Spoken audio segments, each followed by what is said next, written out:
அனைவருக்கும் வணக்கம். எங்கும் நிறைந்திருக்கும் குருவினர்களோடும் திருவினர்களோடும் அட்சல கணபதி ஜோட ஸ்ரீ குரு சிவகாசி காளிமுத்து.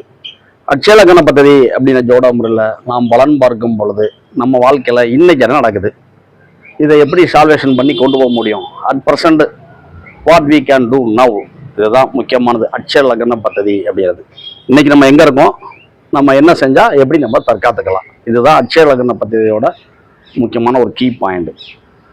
இது வந்து பார்த்தீங்கன்னா ஒரு பெண்ணோட ஜாதகம், சரிங்களா.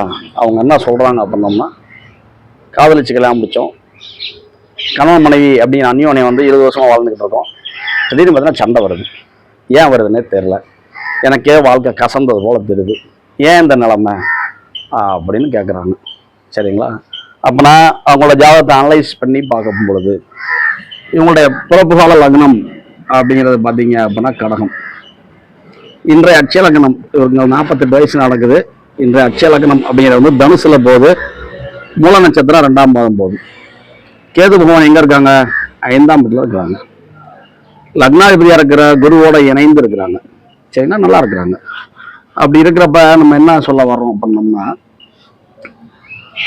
மூல நட்சத்திரம் 2ஆம் பாதம் போகும் பொழுது நவாம்ச புள்ளி அப்படிங்கிறது கேதுவோட நட்சத்திரம் ஆயிடுது. அப்போனா கேதுவோட நட்சத்திரங்கள் நவாம்சத்துல எங்க விழும் அப்படின்னோம்னா, பொதுவாக மேச மண்டலத்திலேருந்து ஆரம்பிக்கும். அப்போனா மூல நட்சத்திரம் மேசம் 1லையும் மூலம் 2 அப்படிங்கிறது ரிஷபத்தில் விழும். அப்போனா தனுசு அட்சலக்கணம் கொண்டவங்களுக்கு ரிஷபம் அப்படிங்கிறது தனுசுலேருந்து அது 6ஆம் வீடு. அப்படின்னா கடன், நோய், வம்பு வழக்குகள், பிரச்சனைகள் சந்திக்கின்ற காலம். அப்படி இருக்கும் பொழுது லக்னாதிபதி யார் அப்படின்னா நம்மளுடைய குரு, 7ஆம் அதிபதி யாருன்னா நம்மளுடைய புதன். எங்க இருக்காங்க, குரு வயதை 1 என்னம்னா புதன் எங்க இருக்காருன்னா இந்த இடத்துல 9ங்கிற பாக்கியம் இருக்காங்க. அப்படின்னா 1க்கு 9 அப்படின்னா பாக்கியமாக நல்லா இருக்காங்க. அப்புறம் இந்த பிரச்சனைகள் இல்லை. ஆனாங்க என்ன நடக்குது அப்படின்னா, அட்டமாதிபதி அப்படிங்கிற இடத்துல, அட்டமம் அப்படிங்கிற இடத்துல 2ஆம் அதிபதியாக இருக்கிற நம்முடைய சனி பகவான் இருக்கிறாங்க, சரிங்களா. அப்படின்னா 2 அப்படிங்கிற ஜாதகருக்கு 2ஆம் அதிபதி 8ல். அப்படின்னா ஜாதகருடைய பேச்சின் மூலமாக அது 7க்கு 2 சின்ன சின்ன கருத்தொருபாடுகள் வரும். அப்படிங்கிறது பெரிய அளவில் பிரச்சனை வராது. ஏன்னா 2னா வருமானம், அது 8 அப்படின்னா பிரச்சனைக்குரிய வருமானமாக, தடைப்பட்ட வருமானமாக இருந்தாலும் நம்மளுக்கு பாதிக்காது அப்படின்னு புரிஞ்சுக்கணும். அப்படி அங்கே என்ன பாயிண்ட் வேற எடுத்துக்கலாம் அப்படின்னோம்னா, நம்மளுக்கு வந்து என்ன சொல்றாங்க அப்படின்னோம்னா, மூல நட்சத்திரம் 2ஆம் பாதம் போகுது. அப்படி இருக்கிறப்ப இந்த 7ஆம் இடம் அப்படிங்கிற இடத்துக்கு 6ஆம் இடம் அப்படிங்கிற இடத்துல செவ்வாய் வீட்டிருப்பதும், இந்த 7ஆம் இடம் அப்படிங்கிற இடத்துக்கு, சரிங்களா, 5ஆம் வீட்டில் சந்திரன் ராகு இணைந்திருப்பதும், இவங்களுக்கு தற்சமயம் நவாம்ச புள்ளி சரியில்லாமல் DN 6ங்கிற கட்டத்தில் போகிறதுனாலையும் பிரச்சனை இருக்கு.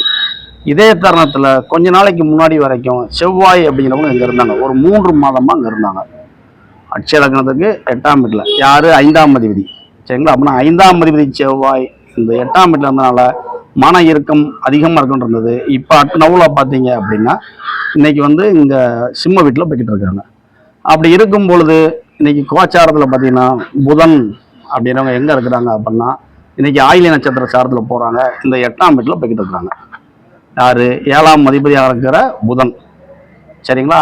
அப்படி இருக்கிறனால என்ன ஆயிடுதுன்னா, கோச்சாரத்தில் அட்சய லக்னத்திற்கு 8ஆம் இடத்துல 7ஆம் அதிபதியாக இருக்கிற புதன் வருவதனாலையும் இந்த 1 மாத காலங்கள் பார்த்தீங்கன்னா கணவன் மனைவி சார்ந்த விஷயத்துல சின்ன சின்ன கருத்து வேறுபாடுகள் வரும், வந்தே தீரும். அப்புறம் புதன் அப்படிங்கிறவர் எப்படி இங்க செவ்வாய்ங்கிறவர் நகர்ந்தாரோ, எப்படி இந்த இடத்துக்கு கோச்சாரத்துல வந்தாரோ, அது போல புதன் அப்படிங்கிறவர் இங்க நகர்ந்து வருவார். அட்சலகத்துக்கு 9ஆம் அப்படிங்கிற பாக்கியஸ்தானத்துக்கு வந்துருவாங்க. அப்படி வர்றப்ப சரியாயிடும். இருந்தாலும் பார்த்தீங்கன்னா நம்மளால சூரியன் அப்படிங்கிற 9ஆம் அதிபதியாக இருக்கிற பாக்கியாதிபதியாக இருக்கிற சூரியன் இன்னைக்கு 7ஆம் இடம் அப்படிங்கிற இடத்துல குருவோட இணைஞ்சிருக்கிறாங்க. குரு சூரியன் இணைவு 7ஆம் இடத்துல இருக்காங்க. இவங்க ஆடி பிறந்தனையும் இங்க உள்ள வந்துருவாங்க. அப்புறம் இந்த மாசம் ஆணி முடிய போகுது நெருங்கி. இன்னைக்கு திங்கக்கிழமை, திங்கள் செவ்வாய் புதன் 3 நாள். அடுத்து வியாழக்கிழமை எங்க வந்துருவாரு, சூரியன் இந்த 8ஆம் இடத்துக்கு வந்துருவாரு. அப்படின்னா இந்த கோச்சார கிரக இயக்கங்கள் அப்படின்னு நகர்ந்து வரணும். இன்னைக்கு கோச்சாரத்துல சுக்கிர பகவான் வந்து 6ஆம் வீட்டில் இருக்காங்க. அதாவது 6-11க்கு ஆதிபத்தியம் பெற்ற சுக்கிரன் 6ஆம் வீட்டில் இன்னைக்கு இருக்கிறாங்க. அப்படின்னா பிரச்சனைகள் சந்திக்கக்கூடிய காலம் அப்படின்னு போயிடணும். அப்புறம் என்ன செய்யணும், 6ஆம் வீட்டில் ஒரு கிரகம் இருக்கு, யாரு, சுக்கிரன், சரிங்களா. அதுக்கப்புறம் 8ஆம் வீட்டில் யார் இருக்கா, 7ஆம் அதிபதியாக இருக்கிற புதன். பின்னாடியே 3 நாள் யார் வரப்போறா, சூரியன் வரப்போறாரு. அப்படி இருக்கனால இவங்க வந்து இந்த 8 அப்படின்னு வந்து தாய்மை சம்பந்தமான சந்திரன் சம்பந்தமான வீடு. அப்போனா ஒரு அம்மன் கோயில போய் அந்த 1 மாத காலங்கள் சூரியன் புதன் அப்படிங்கிறவங்க கோச்சாரத்தில் இந்த இடத்துல இருந்து இங்கே நகல்ற வரைக்கும் நம்ம என்ன பண்ணணும்னா ஒரு தீபம் ஏற்றி வழிபாடு பண்ணுவது. யாரு பெண்ணா இருக்கிறனால, ஏன் இவங்களுக்கு ஜாதகத்துல 8ஆம் இடத்துல சனி பவன் இருக்கிறாங்க. அப்படின்னா ஒரு நல்லெண்ணெய் தீபம் ஏற்றி வழிபாடு பண்ணும் பொழுது இவங்களுக்கு வந்து அந்த கருத்தொருபாடு வந்து கொஞ்சம் குறையும் அப்படின்னு புரியும். ஒரு ஆணா இருக்கிறாங்க அப்படின்னா அவங்க வந்து திருமுடி காணிக்க கொடுக்கலாம். உதாரணமாக என்ன எடுத்துக்கிட்டீங்கன்னா, நான் தனுசு அட்சலகம் தான். இப்போ பாருங்க, கோச்சாரத்துல செவ்வாய் 9ல் போறாரு, 8ல் புதன் இருக்காரு, அடுத்த 2 இறங்கி வர போறாங்க. நான் தாடி வளர்க்க ஆரம்பிச்சிட்டேன். எதுக்கு? ஏலக்காவும் மொட்டை போடுறதுக்கு. எங்க? அம்மன் கோயில்ல, எங்க ஊருக்கு பக்கத்துல இருக்கிற ஆற்றங்கரை ஓரத்துல இருக்கிற ஒரு கோயில போய் போட போறேன். ஏன் ஆற்றங்கரை ஓரத்துல? கடகம் அப்படிங்கிறது 6. சரிங்களா? இப்படி தேர்ந்தெடுத்து செஞ்சுக்கிட்டோம்னா நம்மளுக்கு வருகின்ற எதிர்மறை சக்திகள், சரிங்களா, எதிர்மறை எண்ணங்கள் இவை அனைத்துமே சரியா போயிடும். சரிங்களா? இப்படித்தாங்க. ஆனா இது பாத்தீங்கன்னா செவ்வாய் இன்னைக்கு இங்க கோச்சாரத்துல இங்க இருக்கிறாங்க. இது 2ஆம் மீட்டருக்கு 8ஆம் வீடு. சரிங்களா? அப்பனா 3ஆம் மீட்டருக்கு 6ஆம் வீட்டுலயும் கிரகங்கள் இருக்காங்க. அப்படின்னா இந்த ஜாதகிக்கு காது மூக்கு தொண்டை சார்ந்த பிரச்சனைகள் உண்டு, வருமானம் சார்ந்த பிரச்சனைகள் உண்டு, பேச்சின் மூலமா பிரச்சனை உண்டு. 7க்கு 2ஆம் வீட்டுலயும் கிரகங்கள் இருக்காங்க. அப்படின்னா கணவன் மனைவிங்கிறவங்க தன்னுடைய பேச்சின் மூலமாகவே பிரச்சனை இழுத்துக்கிடுவாங்க. இல்லை தன்னுடைய வருமானம் பற்றி பேசி, தன்னுடைய சுய குடும்பத்தை பற்றி பேசி சண்டையை இவங்கள இழுத்துக்கிடுவாங்க அப்படின்னு புரியணும். அப்படின்னா ஜாதக ரீதியாக பார்க்கும் பொழுது லக்னாதிபதி புதன், லக்னாதிபதி குரு அப்படிங்கிறவங்களும் 7ஆம் அதிபதியாக இருக்கிற புதன் அப்படிங்கிறவங்களும் பாக்கியமாக இருக்கிறாங்க. நம்ம என்ன சொன்னோம்? 1, 9 ஜாதகம் நல்லா இருக்கிறாங்க. அட்சலக்கணத்துக்கு 12ல் செவ்வாய் இருக்கிறாரு, செவ்வாய் தோஷம். 1, 2, 4, 7, 8, 12 செவ்வாய் இருந்தால் செவ்வாய் தோஷம். அப்படின்னா அட்பர்சன்ல வந்து உங்க செவ்வாய் தோஷத்துக்கு ஆட்படுறாங்க. ஏன்? 5ஆம் இடத்திற்கு 8ஆம் வீடு செவ்வாய் இருக்கிறாரு, தன் வீட்டில் ஆட்சியாக இருக்கிறாரு.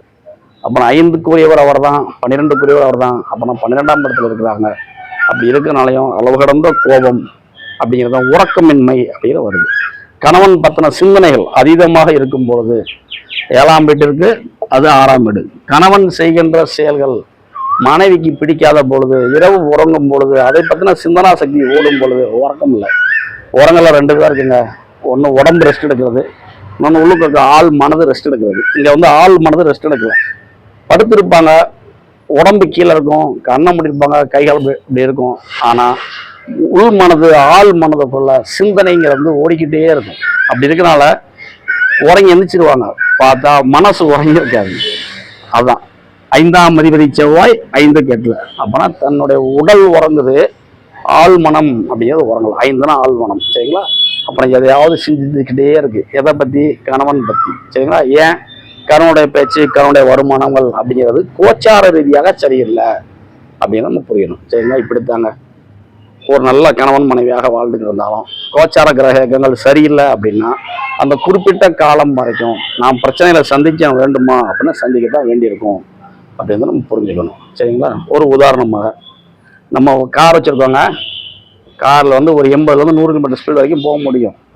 நல்லா போய்கிட்டு இருக்கும். திடீர்னு பார்த்தீங்கன்னா ஒரு ரயில்வே கேட் வருது. அப்புறம் என்ன செய்யணும்? கேட் போட்டாங்கன்னா நின்று தான் ஆகணும். 100 கிலோமீட்டர் ஸ்பீடில் ஓடுற வண்டி கெப்பாசிட்டி உள்ள நம்மகிட்ட வண்டி இருந்தாலும் ஒரு தடங்கள் அப்படின்னு வந்துட்டது அப்படின்னா அங்கே நின்று தான் ஆகணும். குறிப்பிட்ட ட்ரெயின் கிராஸ் ஆனதுக்கு அப்புறம் தான் கேட் ஓப்பன் ஆனே உள்ளே போகணும். அது போல தான் குறிப்பிட்ட டிஸ்டர்பன்சஸ் அப்படிங்கிறது வந்து அட்சய லக்னத்திற்கு 6ஆம் இடம், 8ஆம் இடம், 1ஆம் இடம், 3ஆம் இடத்துல கிரகங்கள் செல்லும் காலங்களில் நம்மை நாமே தற்காத்து கொண்டு செல்லுதல் வேண்டும். இப்படிதாங்க. எடுத்தனமே சண்டை வருது அப்படின்னா என்ன ஏதுன்னு பார்க்குறத விட இப்படி கோச்சாரம் என்ன சொல்லுது, அப்போ நம்ம கோச்சாரத்தை இணைத்து பார்க்கும் பொழுதும் இந்த பிரச்சனைக்கு வந்து சால்வேஷன் உண்டு அப்படின்னு புரியும். அப்புறம் மூல நட்சத்திரம் 2ஆம் பாதம் முடிஞ்சு மூல நட்சத்திரம் 3ஆம் பாதம் போகும் பொழுது அட்சய லக்னத்திற்கு 11ஆம் இடத்துல ராகு பகவான் சந்திரபவனை இணைஞ்சிருக்கிறனால இவங்களுக்கு வந்து பார்த்தீங்கன்னா கணவன் மனைவி அந்யோன்யம் கிடைக்கும். அதே நேரத்தில் பார்த்தீங்கன்னா நவாம்ச புள்ளி 6ஆம் இடம் அப்படிங்கிற இடத்துல இருந்து 7ஆம் இடத்துக்கு போகும்.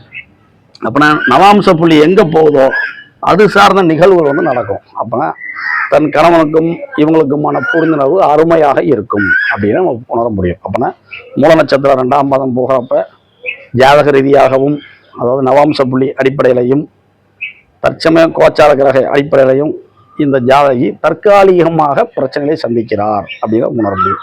இது வந்து நெடுங்காலமான பிரச்சனை இல்லை, தற்காலிகமானது. செவ்வாய் வந்து இந்த இடத்துல தோராயமாக 3 மாதம் இருந்தார். அப்போனா அந்த 3 மாதம் உங்களுக்கு தான் பெரிய பிரச்சனைகள் இருந்திருக்கும். சரிங்களா? இப்போ வந்து சரியாயிட்டாங்க. அப்படின்றப்ப வந்து கால நேரங்கள் வந்து கொஞ்சமாக அப்படியே சரியாக வந்துட்டு தான் இருக்கும். ஆனால் அந்த செவ்வாய் அப்படிங்கிறவங்க இங்கேருந்து இங்கே வந்து 28/7/2008 இங்கே மாறுவாங்க. மாறும்பொழுது கணவன் சார்ந்த அழுத்தங்கள் வரும்.